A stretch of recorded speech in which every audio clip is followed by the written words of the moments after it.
Hello hello hello hello hello and welcome back. नमस्कार। तो क्या हाल है। ये वीडियो हमने बनाया था 5 मई 2024 को, ठीक नीट के पेपर के बाद, जिसमें सवाल उठा था कि जो क्वेश्चंस आए हैं क्या वो जेन्युइन हैं, क्या वो ऑथेंटिक हैं, क्या सभी क्वेश्चंस टू द पॉइंट हैं। क्योंकि फिजिक्स में 2 और बायो में 2 सवाल ऐसे थे जो कि कंट्रोवर्शियल थे, जिनमें कई बच्चों को एम्बिग्विटी थी और जिनमें एक से ज्यादा आंसर सही लग रहे थे, और एक सवाल ऐसा था जो कि सिलेबस के बाहर था।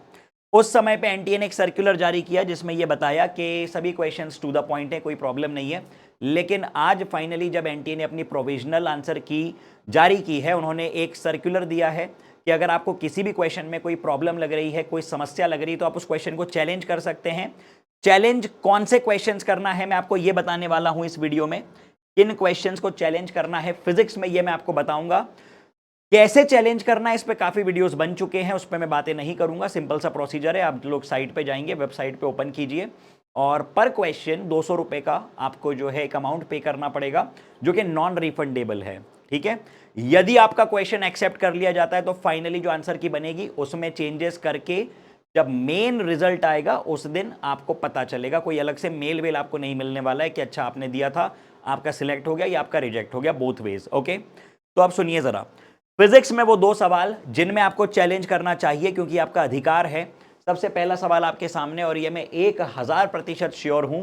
देखो, ये सवाल, इस पे बहुत सारी अलग अलग कोचिंग्स ने अलग अलग आंसर दिए, किसी ने खुल के बातें नहीं बोली, लेकिन यहां पे इसी प्लेटफॉर्म पे हम लोग खड़े हुए थे आपके साथ और हमने ये कहा कि इस सवाल में समस्या है। अलग अलग कोचिंग्स ने अलग अलग आंसर्स दिए, एनटीए ने अलग आंसर दिया, और यहां पे प्रूफ के साथ मैंने आपको बताया था कि जो समस्या है वो क्या है। That is old NCERT versus new NCERT. That is old versus new NCERT. क्योंकि ये जो सवाल है, एटम्स आर इलेक्ट्रिकली न्यूट्रल, पुरानी एनसीईआरटी में अलग स्टेटमेंट दिया है, नई में अलग स्टेटमेंट दिया है। ठीक है। और मेरे अनुसार तो बिल्कुल सीधी सी बात है कि सभी एटम्स इलेक्ट्रिकली स्टेबल नहीं होते हैं। न्यूट्रल सब होते हैं लेकिन स्टेबल नहीं होते हैं, वरना रेडियो एक्टिविटी का कॉन्सेप्ट ही जन्म नहीं लेता। ठीक है। तो ये एक सवाल जो कि डेफिनेटली आपको चैलेंज करना चाहिए। इसका जो आंसर दिया है that is not to the point, you should challenge this question. और अगला सवाल आपके सामने, ये देखो, रोलिंग का भी क्वेश्चन है, लेकिन कई बच्चे कह रहे हैं कि सर रोलिंग के क्वेश्चन को भी चैलेंज करते हैं। नहीं, उसमें कोई सेंस नहीं है करने में, क्योंकि मैंने पहले ही सिलेबस बताते टाइम आपको बताया था कि सिलेबस में रोलिंग फ्रिक्शन इंक्लूडेड है, और रोलिंग फ्रिक्शन पढ़ने के लिए बेसिक्स ऑफ रोलिंग मोशन पढ़ना पड़ता है। ठीक है। तो ऑल दो रोटेशनल मोशन में से रोलिंग गायब था, लेकिन एनएलएम में रोलिंग फ्रिक्शन इंक्लूडेड था। इसलिए रोलिंग के सवाल पे पैसे बर्बाद मत करो, टाइम वेस्ट मत करो, वो नहीं होने वाला है। अभी मैं लिख के दे रहा हूं, भविष्यवाणी कर रहा हूं, अब लिख के रख लो, नहीं होने वाला है उस पर कुछ। ठीक है। ये एक क्वेश्चन है जिसपे की संभावनाएं हैं, जिसपे कि आपको बोनस मिल सकता है, क्योंकि ये था रेडियो एक्टिविटी पे, ये था रेडियो एक्टिविटी पे। और इसको भी मैंने काफी वोकली कहा था अपने वीडियो में कि जब ये सिलेबस में नहीं है तो ये कैसे आ गया।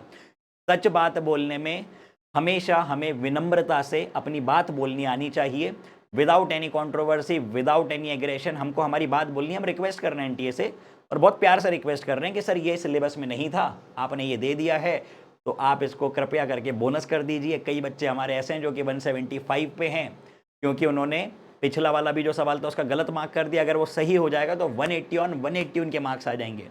कई स्टूडेंट्स ऐसे हैं जो कि 176 पे हैं, क्योंकि उन्होंने ये सवाल छोड़ दिया। अगर वो ये अटेम्प्ट कर देते या ये बोनस मिल जाता है तो उनके भी 180 ऑन 180 हो जाएंगे।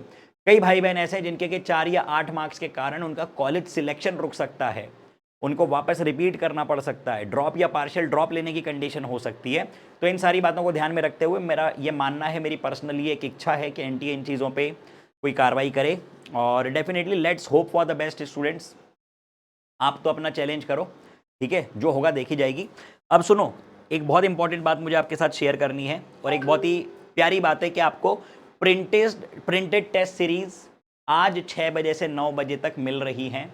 कोई भी सब्सक्रिप्शन अगर आप लेते हैं अनअकैडमी ऐप का, purchase any NEET UG subscription, और 10 लोगों को मिलेंगे फ्री टेस्ट सीरीज, साल भर की टेस्ट सीरीज जिसकी अच्छी खासी कॉस्ट होती है, वो हार्ड फॉर्मेट में आपको मिल रही है, that too free of cost. तो इसका फायदा उठाइए।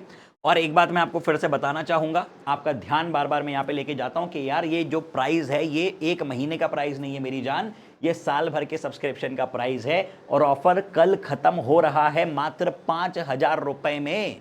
साल भर की तैयारी, सारे टीचर्स, एक नहीं 6 पैनल, एक नहीं 6 पैनल, ये एक पैनल है, ये एक पैनल है, इसमें सारे महारथी हैं। देखो के सर, एसकेसी सर, एकेएम सर, शानी मैम, रमेश शारदा सर, ये सब लोग आपको पढ़ाने वाले, अनमोल सर, ये सब लोग आपको पढ़ाने वाले हैं स्पार्टन्स बैच में।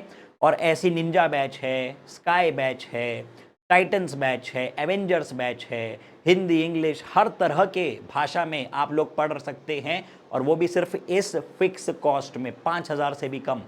इसमें आप लोग साल भर के लिए इन सभी टीचर्स का मार्गदर्शन पा सकते हैं। 6 पैनल्स, सबके लाइव बैचेस, सबका मटेरियल, सबका कंटेंट। ठीक है, चलिए, अगर कोई 11th क्लास का स्टूडेंट है जो 2 साल तैयारी करना चाहता है तो nimbus batches for you. Super 6 एक बहुत ही बेहतरीन, बहुत ही कड़क, बहुत ही तगड़ा पैनल आपके सामने, ये सभी टीचर्स, और इसकी प्राइस 2 साल की मात्र 9,999, 10,000 से भी कम 2 साल के लिए। 2 साल, ऑफलाइन में 2 हफ्ते की प्राइस होती होगी ये बल्कि शायद उससे भी कम टाइम की प्राइस होती होगी, 10,000 रुपये, है कि नहीं? तो चलिए, तो सारे बढ़िया वाले टीचर्स, सारी चीज़ें आपको मिल रही हैं और वो भी बेहतरीन वाली प्राइस में, तो उसका फ़ायदा उठाइए। And let's see what finally happens with the bonus.